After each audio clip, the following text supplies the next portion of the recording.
नाज़रीन, पाकिस्तान के 62वें यौम आज़ादी के मौके पे दुनिया टुडे के स्पेशल प्रोग्राम के साथ एक बार फिर मोईद पीरज़ादा आपकी खिदमत में हाजिर है। जैसा कि आप जानते हैं, हमारा आज इस सिलसिले का दूसरा प्रोग्राम है और हमारे साथ वही हमारे पार्टिसिपेंट्स और गेस्ट हैं। मेरे साथ तशरीफ़ रखते हैं मुस्तंज़र हुसैन तारड़ साहब, किसी तारुफ के मोहताज नहीं, ऑथर हैं, नॉवेलिस्ट हैं, फिक्शन भी लिखते हैं, नॉन फिक्शन भी लिखते हैं, ट्रैवलॉग लिखते हैं।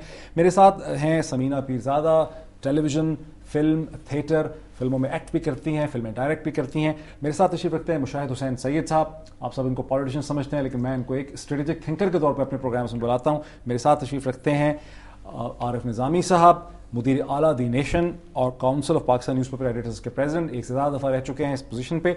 मेरे साथ तशरीफ़ रखते हैं डॉक्टर अकमल हुसैन, माहिर इक़्तिसादियात हैं, लाहौर यूनिवर्सिटी मैनेजमेंट साइंसेस के अलावा बीकन हाउस यूनिवर्सिटी में भी पढ़ाते हैं और कई किताबों के ऑथर हैं। और नाज़रीन, कल जब हमारी डिस्कशन गुज़श्ता दिन जब उसका इख्तिताम हुआ तो इस पॉइंट पर हुई कि पाकिस्तान का जो सबसे बड़ा प्रॉब्लम हम देखते हैं 62 साल की तारीख का, वो ये है कि पाकिस्तान के डिसीजन मेकिंग प्रोसेस में, पाकिस्तान में अगर जो पॉलिटिकल प्रोसेस भी होता है उसके अंदर कॉमन पाकिस्तानी सिटीजन का, कॉमन पाकिस्तान शहरी का इनपुट नहीं है, उसका उस डिसीजन मेकिंग प्रोसेस पे कोई कंट्रोल नहीं है। और ये हमारे प्रोग्राम का आज नुक्ता आगाज है कि कंट्रोल क्यों नहीं है और उसे ये कंट्रोल कैसे दिलाया जा सकता है। और मैं ये सवाल लेके चलता हूँ मुशाहिद हुसैन सैयद साहब की तरफ। मुशाहिद साहब, जब हमने कल ये डिस्कशन की थी प्रोग्राम में तो आपने एग्री किया, आपने डॉक्टर अकमल हुसैन से एग्री किया कि बिल्कुल ऐसा ही है कि कॉमन आदमी को उस पर कंट्रोल हासिल नहीं।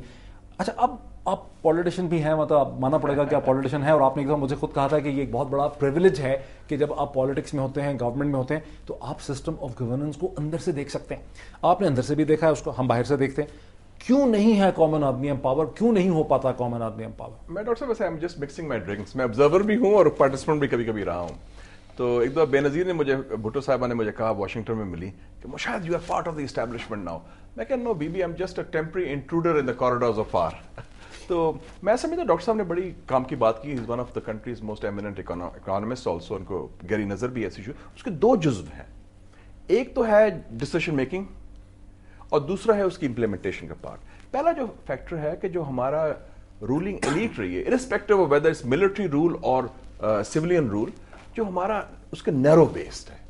इस ट्रेडिशनल लीडरशिप वही लोग आते हैं, सेल्फ सर्विंग एलीट है और सेल्फ परपेचुएटिंग है। जो मिडिल क्लास प्रोफेशनल इनपुट होना चाहिए, सोशल बेस हमारे सियासी निजाम का बहुत नैरो रहा है, अब बढ़ रहा है। पिछले 5-7 साल में मेरे ख्याल में अब मिडिल क्लास अब बढ़ रहा है। डॉक्टर साहब, अब बढ़ रहा है बहुत marginally as compared to the past, as compared to the past, no और डाउट। दूसरा मैं बात करूंगा कि एक और जो बात इंपॉर्टेंट है कि चाहे सिविल हो मिलिट्री, उन्होंने कई दफा बात की कारगिल की 65 वॉर की, absence of institutionalised decision making. Doctor साहब ने मैं मिलकर किताब भी लिखी थी, गवर्नेंस इन पाकिस्तान। उसमें हमारा ये थीसिस था कि इंस्टीट्यूशनलाइज्ड डिसीजन मेकिंग उस तरह नहीं होती, और अगर होती है तो उसकी इंप्लीमेंटेशन नहीं होती, फॉलो थ्रू नहीं होता। These are two of the biggest problems। और ये फौज का मसला भी रहा है और सिविलियन गवर्नमेंट्स का भी रहा है कि जो इनपुट्स आने चाहिए फैसला करने में उस तरह नहीं आते और उस तरह इंप्लीमेंटेशन नहीं होती। लेकिन बेसिकली मसला अब क्या वजह है कि हमारे यहाँ पब्लिक ट्रांसपोर्ट सिस्टम नहीं है। किसी बड़े शहर में we are one of the few countries जहां नहीं है, ना उसके ऊपर मनसूबा बंदी हुई है, या इस तरह पब्लिक हेल्थ दूसरी इश्यूज हैं। तो उसमें जो एलीट का इश्यूज भी हैं, कई लोग तो पॉलिटिकल या otherwise they were opposed to education for people, education for girls. आप इतना अरसा बरसर इक़्तिदार रहे मुख्तलिफ हैसियतों में, जिस तरह डॉक्टर, और जैसे बेनज़ीर ने कहा कि एस्टैब्लिशमेंट का हिस्सा है, मैं ऑपोजिशन में भी रहा हूं। और आपने क्या किया इन सारे इल्स के लिए, जो जितनी प्रॉब्लम्स आप यहाँ पे बयान कर रहे हैं, तो आपने किस तरह उनको बेहतर किया या उन अदारों को आपने मजबूत किया? हमने पूरी कोशिश की। एज इंफॉर्मेशन मिनिस्टर मैं समझता हूँ पाकिस्तान की शनाख्त, पाकिस्तान के इमेज को बढ़ाने में मुल्क के अंदर और मुल्क के बाहर मैंने अपना रोल अदा किया। जो मेरा फील्ड था उसमें मैंने रोल अदा किया, पाकिस्तान टेलीविजन को जिंदा किया, और पाकिस्तान की जो बैटल थी, बैटल ऑफ आइडियाज, वो मैंने इंटरनेशनली लड़ी उस मुश्किल वक्त पर जब पाकिस्तान पर दबाव था। तो मैं समझता हूं defending Pakistan, protecting Pakistan has been there. दूसरी बात है कि कम से कम जितनी देर मैं पब्लिक लाइफ रहा हूं, मेरे खिलाफ एक इल्जाम भी कभी करप्शन का नहीं लगा। At least I have been clean in my politics. मैंने अपनी जात के लिए, अपने खानदान के लिए कोई मरात नहीं ली, कोई फायदा नहीं उठाया। मैं एक जरा सा तारीखी इंसिडेंट है, वो मुशाहिद साहब के हवाले से बयान करना चाहता हूँ। वाजपेयी साहब जब आए हैं बस के ऊपर वाघा में, तो इन्होंने मेरी सिलेक्शन की कि वहां से लाइव ट्रांसमिशन की जाए उनकी आमद पर। अब हुआ ये कि पीटीवी पे बहुत सारे अदारे और सारे मुझे बता रहे थे कि भाई आपने ये कहना और ये नहीं कहना और ये नहीं कहना। फाइनली मुशाहिद साहब केम अलोंग, मैंने कहा जी ये इतनी लंबी लिस्ट दी हुई है ڈوز اینڈ ڈونٹس کی کہ اس کے بعد میری گنجائش کوئی نہیں سوائے اس کے کہ میں کہوں کہ واجپئی صاحب تشریف لائے تو انہوں نے ایک ٹوپی پہنی ہوئی ہے, چست پاجامہ پہنا ہوا, اس کے علاوہ I can't say any thing. تو آپ یہ بتائیں کہ کرنا کیا ہے نٹشل. انہوں نے کہا کہ ثابت یہ کرنا ہے کہ ہم بہت بہتر ہیں ہندوستان سے, دیٹس آل. چنانچہ اسی پیٹرن سے ہم نے بات کی اور انہوں نے یہ بھی کہا کہ تھوڑا سا آپ نے دوستانہ وغیرہ زیادہ دور نہیں جانا. کیوں جی؟ اور یہی ہوا. ٹھیک ہے, فیکچولی ایکوریٹ تھا.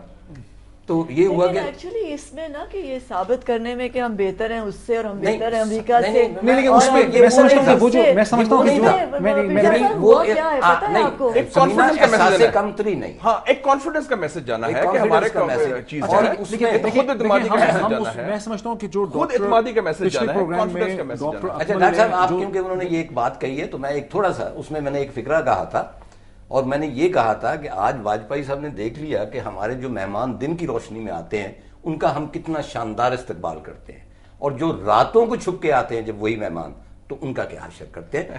دونوں مطلب یہ دونوں سائڈز میں ایک پازیٹیو میسج خود اعتمادی کا دیا ہے انہوں نے, اور میرے خیال میں کوئی حرج نہیں. یہ ایک انٹرسٹنگ ڈسکشن ہے, لیکن میں اس چیز پہ واپس آنا چاہتا ہوں. میں سمجھتا ہوں کہ ڈاکٹر اکمل نے جو بنیادی سوال جو کل ریز کیا ہے پچھلے پروگرام کے اندر, وہ بہت ہی مطلب پاورفل کویسچن ہے کہ پاکستان کا جو کامن آدمی ہے وہ ڈیسیجن میکنگ میں شامل ہی نہیں ہے, اور ظاہر ہے جب وہ ڈیسیجن میکنگ میں شامل ہی نہیں ہے پولیٹیکل پروسیس کے, تو اس کے ہیلتھ کے جو ایشوز ہیں, اس کے جو ایجوکیشن کے ایشوز ہیں, اس کے جو ہائیجین کے ایشوز ہیں, اس کی جو امپلائمنٹ کے ایشوز ہیں, اس کے جو ٹرانسپورٹ کے ایشوز ہیں, وہ اس کے جو لا اینڈ آرڈر کے ایشوز ہیں, وہ کہیں پہ بھی اپنا ان پٹ لے کے نہیں آ پا رہا. تو آپ نے یہ کہا کہ اس میں جب مشاہد صاحب نے کہا کہ تھوڑا سا پولیٹیکل پروسیس سے اضافہ ہوا, آپ نے کوئی زیادہ آپ یو ناٹ ویری یعنی کانفیڈنٹ کہ ہو بھی رہا ہے. کیوں نہیں ہو رہا؟ پولیٹیکل پروسیس چل بھی رہا ہے تو وہ امپاورمنٹ کیوں نہیں ہو رہی اس کی؟ امپاورمنٹ کی بنیاد ہوتی ہے جی پروڈکٹیو ایسیٹس, اکنامک اسٹرینتھ ہوتی ہے, بیسس کا وہ بیس ہوتا ہے کہ آپ گورننس کے اندر شامل ہوں. تو اگر ہم نے پاکستان کی معیشت کو انکلوسیو بنانا ہے, اوپن اپ کرنا ہے تاکہ وہ وہاں پہ اکنامک ڈیموکریسی ہو اور اکنامک رائٹس لوگوں کو ملیں, تو بنیادی چیز ہے کہ پاکستان کی جو ڈسٹریبیوشن آف پروڈکٹیو ایسیٹس ہے نا وہ غریبوں کی طرف لے کے جائیں. کیسے لے کے جائیں؟ اب اس کے اندر 3 میجر انیشیٹیوز لیے جا سکتے ہیں اگر واقعی ہم پولیٹیکل ڈیموکریسی کو اکنامک ڈیموکریسی میں ٹرانسلیٹ کرنا چاہتے ہیں تو. اور یہ جو 3 باتیں میں بتانے لگا ہوں یہ کوئی انہونی بات نہیں, دوسرے ملکوں نے ٹرائی آؤٹ کر لی ہوئی ہے. پہلا تو یہ کہ اس حکومت کے پاس تقریباً 6.5 ملین ایکڑز اسٹیٹ اونڈ لینڈ ہے. اس کو اگر 5-5 ایکڑ کے پیکیجز میں غریب ٹیننٹس میں بانٹ دیا جائے اور ان کو اونرشپ رائٹس دے دی جائیں تو 58% آپ کا جو ٹیننسی پرابلم ہے وہ ختم ہو جائے گا. اب ٹیننٹ کے پاس جب زمین کی اونرشپ آ جائے گی, he'll have both the incentive and the ability to invest and increase his yields. اس کے نتیجے میں آپ کی ایگریکلچر گروتھ ٹرانسفارم ہو جائے گی. نہ صرف ایگریکلچر گروتھ تیز ہوگی بلکہ زیادہ مساوی تقسیم ہوگی ایگریکلچر. نہیں ڈاکٹر صاحب, جو سیاستدان ہوتے ہیں جو اقتدار میں ہوتے ہیں وہ آپ کی یہ بات کیوں نہیں مانتے؟ جی ابھی اس پہ آتے ہیں. دوسرا جو ڈائمینشن ہے اس کا وہ یہ ہے کہ جیسے بنگلہ دیش نے بھی ٹرائی آؤٹ کیا ہے کہ بجائے یہ کہ ہم مائکرو انٹرپرائزز بنائیں غریبوں کے لیے, جو کہ اچھی چیز ہے اور بنائیں, مگر غریبوں کو مین سٹریم آف دی اکانومی میں لانے کے لیے لارج کارپوریشنز میں غریبوں کو ایکوٹی سٹیکس دینے چاہیے. اب آپ اور اس کے لیے لون فنڈ کریٹ کریں غریب کو. میں نے یہ پورے پروپوزل ڈیزائن کر کے بھیجی ہے گورنمنٹ کو بطور chairman of the working group on institutions کہ دیکھیں اب گرامین بینک ہے, اس کی 100% اونرشپ غریبوں کی ہے. گرامین فون انہوں نے بنایا جو کہ بنگلہ دیش کی سب سے بڑی ٹیلی کمیونیکیشن کمپنی ہے.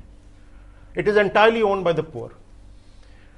لجت پاپڑ انڈیا نے بنایا ہے, اس میں کوئی تقریباً 4 ملین غریب عورتیں شیئر ہولڈرز ہیں, انٹائرلی اونڈ بائی دا پور ویمن, اور وہ ایکسپورٹ کرتے ہیں, یہاں لبرٹی مارکیٹ میں بھی آپ کو مل جائیں گے. امول ایک کمپنی ہے انڈیا میں جو کہ دنیا کی it's amongst the largest milk and milk product manufacturing companies in the world and milk exporting companies in the world. وہ تمام کی تمام غریب پیزنٹس اس کے اونرز ہیں. تو یہ پاکستان کے اندر بھی ہو سکتا ہے کہ ہم لارج کارپوریشنز اسٹیبلش کریں, لونز غریبوں کو دیں. چاہے پڑے گا. ایک بریک لینے دیں مجھے ناظرین, ایک بریک لیتے ہیں اور بریک کے بعد ڈسکشن کو یہیں سے کنٹینیو کرتے ہیں.